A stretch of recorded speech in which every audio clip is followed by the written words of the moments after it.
আসসালামু আলাইকুম প্রিয় দর্শক মণ্ডলী, আরও একবার স্বাগতম জানাচ্ছি মিক্সার ওয়ার্ল্ডে, যেখানে খবর নয় ক্রিকেট কথা বলে। বাংলাদেশ প্রিমিয়ার লিগ বিপিএল এর এবারের আসরে রাজশাহী ওয়ারিয়র্সের হয়ে খেলতে দেখা যাবে নাজমুল হোসেন শান্তকে। রাজশাহী দলের প্রধান কোচ হান্নান সরকার এই বিষয়টি নিশ্চিত করেছেন ফেসবুকে এক পোস্টের মাধ্যমে। এবার প্রথমবারের মতো খেলতে যাচ্ছে রাজশাহী ওয়ারিয়র্স।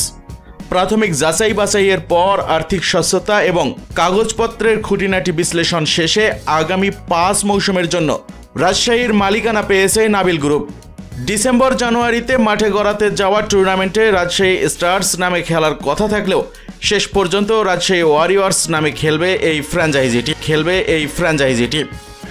মালিকানা পাওয়ার পরেই নতুন কোচ নিয়োগ দিয়েছে তারা।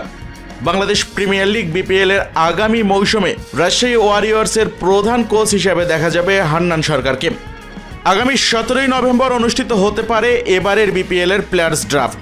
এর আগেই নিজেদের গুছিয়ে নেওয়ার চেষ্টা করছে নতুন এই ফ্র্যাঞ্চাইজিটি। এরই মধ্যে তানজিদ হাসান তামিমকে দলে ভিড়িয়েছে রাজশাহী।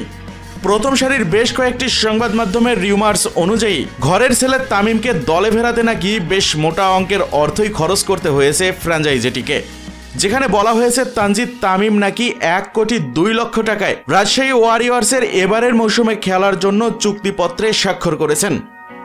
এছাড়াও বেশ কয়েকজন বিদেশি ক্রিকেটারের সঙ্গেও আলোচনা শুরু করেছে তারা।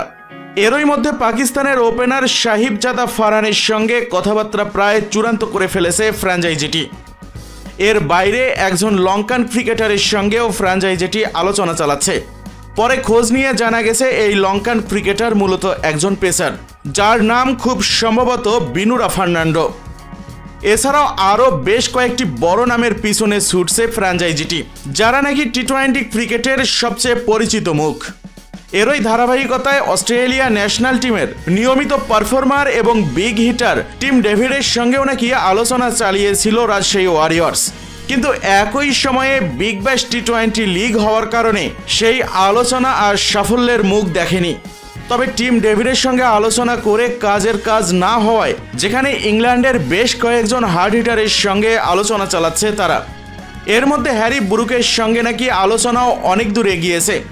যেহেতু এই সিজনের বিগ ব্যাশ লিগে মেলবোর্ন স্টার্সের হয়ে খেলার কথা থাকলেও পরবর্তীতে তিনি তার নাম প্রত্যাহার করে নেন।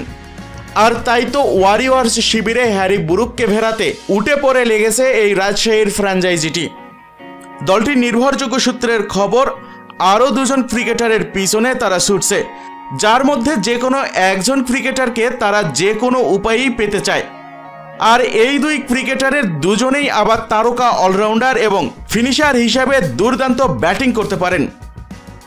একজন হচ্ছেন জিম্বাবুয়ের সিকান্দার রাজা এবং আরেকজন হচ্ছেন আফগানিস্তানের মোহাম্মদ নবী। যে কোনো মূল্যে এই দুজনের মধ্যে যে কোনো একজন ক্রিকেটারকে দলে পেতে মরিয়া এই ফ্র্যাঞ্চাইজিটি। এছাড়াও হান্নান সরকারের পাশাপাশি কোচিং স্টাফে আরও বেশ কয়েকজন দেশি কোচকে দেখা যেতে পারে। রাজশাহীর বাইরে বিপিএল এর আগামী 5 আসরের জন্য দল পেয়েছে রংপুর, ঢাকা, চট্টগ্রাম আর সিলেট, যেখানে রংপুরের মালিকানায় দেখা যাবে টগি স্পোর্টসকে। এছাড়াও ঢাকার চ্যাম্পিয়ন স্পোর্টস, যা রিমার্ক হারলান নামে, এবং চট্টগ্রামের ট্রায়াঙ্গেল সার্ভিস এবং সিলেটের মালিকানায় দেখা যাবে ক্রিকেট উইথ সামিকে। প্রিয় দর্শক মণ্ডলী, আপনাদের কাছ থেকে জানতে চাইব এবারের বিপিএল এ আপনারা কে কোন দলকে সাপোর্ট করছেন, সেই সাথে আপনার প্রিয় দলে কোন তারকা ক্রিকেটারকে আপনারা দেখতে চান।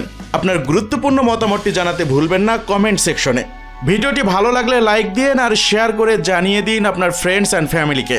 আর দয়া করে সাবস্ক্রাইব করতে ভুলবেন না মিক্সার ওয়ার্ল্ডে, কারণ যেখানে আপনি পাচ্ছেন বাংলাদেশ ক্রিকেটের সবচেয়ে বিশ্লেষণধর্মী আপডেটগুলো। আজ এ পর্যন্তই, দেখা হবে পরের কোনো ভিডিওতে। ততক্ষণ পর্যন্ত সবাই ভালো থাকুন, সুস্থ থাকুন, এই কামনাই করি। ধন্যবাদ সবাইকে।